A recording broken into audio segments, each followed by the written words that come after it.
Well, let's go to Abuja to get some perspective on how this is being handled. Marpe?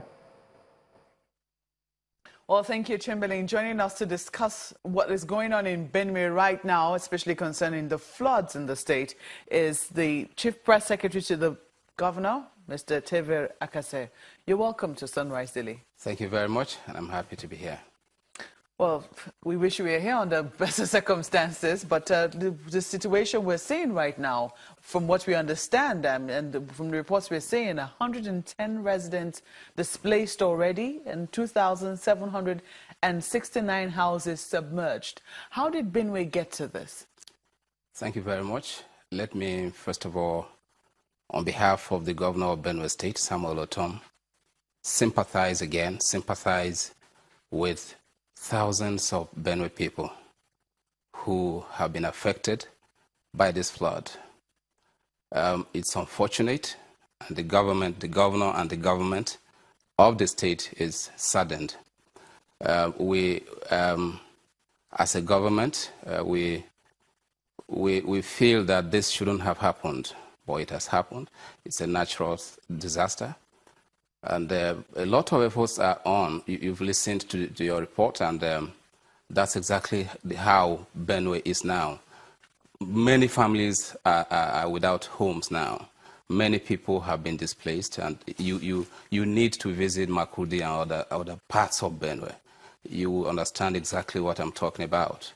And so it's a situation that calls for all hands on deck. And that's why we are happy that Mr. President has taken a prompt step to intervene in this problem, to intervene and provide support to the government of Benue State, which is already doing so much, you know, to provide succor to the people of Benue State. The President's intervention is timely, and we commend Mr. President for this intervention. Well, I got into the part where you said that, you know, this flood, you know, happened is a natural disaster.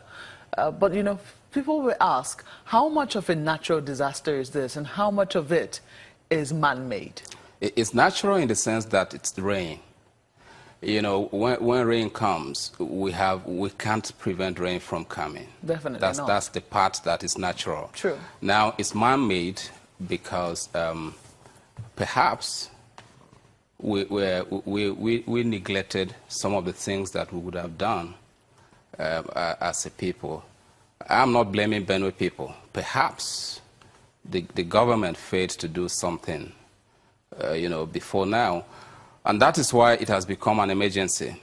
So man-made because drains have been blocked in parts of Benue. And the government has been, the state government under Samuel Otom has been telling people, you know, drop your refuse at dump sites and so on and so forth. Those efforts are on. Since we came in, an office of the Senior Special Assistant to the Governor on Environment was established, and to join efforts with the Ministry of Environment and other agencies under that ministry, and sensitization has been on.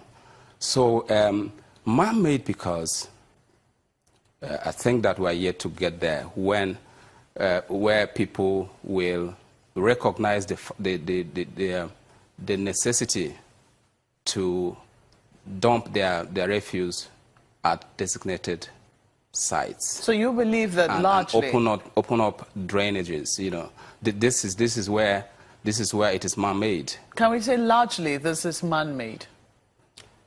I want to agree, because yes, rain has come, but if these efforts, if drains were opened, if the water channels had been opened before now by successive governments of the state, we wouldn't have been here. Remember that since Samuel Otom came in 2015, the state has not received ecological funds from the federal government. The last that came was in 2013. We understand that Benue State is now asking to be a part of the current funds being given by the vice, being given by the president. I think 1.6 billion to each state affected by the flood, and you're now asking to be a part of it as a result of it. That's the appeal we're making. Because of the predictions that came before now, I mean, we do know that NIMET and NIMET will usually predict that there will be rains and the level of the rains, and in some instances that there could be floods as a result of the rains. What was Benue conscious of the fact that it could be affected as a state with the level of rain being predicted? I've already told you the sensitization has been on. The Ministry of Environment with its agencies and the establishment of the Office of a Senior Special Assistant to the Governor on Environment. The MDAs have done so much in that regard to sensitize our people that, look, we have to recognize the fact that flooding is coming, that when the flood comes, it will affect everybody. It doesn't know a political party. It doesn't know religion. It affects everybody. So let's do what is right. Because some people will say that asking for... sorry to interrupt you, but some people will say asking for, ecological funds after the fact, is medicine after death, as the case might be. If Benue, for instance, as a government, knew that perhaps our state might be affected and had asked for the monies before, also with the sensitization that they were doing, maybe the impact of this might not be as devastating as we're seeing it. Well, the general economic situation in the country now, Benue is one of the states affected by the reality of the economy, and the funds are not enough to do all of this when you have the issue of salaries to grapple with and all of that. So that's why we depend partly on what comes from Abuja here. And Benue received its own share of the ecological fund in 2013. So one expected that the water channels would have been opened, but it wasn't done. So when this government came in, the challenge of salaries, the challenge of projects and so on. So because the funds are not enough, this couldn't be done as and when the government would have desired to do. So this is why it is imperative that we appeal to the federal government of under President Muhammadu Buhari to intervene in that regard too and provide the funds for Benue to be able to address the ecological fund. I believe Mr. President will be impressed if Benue gets this funding, because Governor Samuel Otom is a transparent governor, a man who believes in putting his papers on the table for Benue people.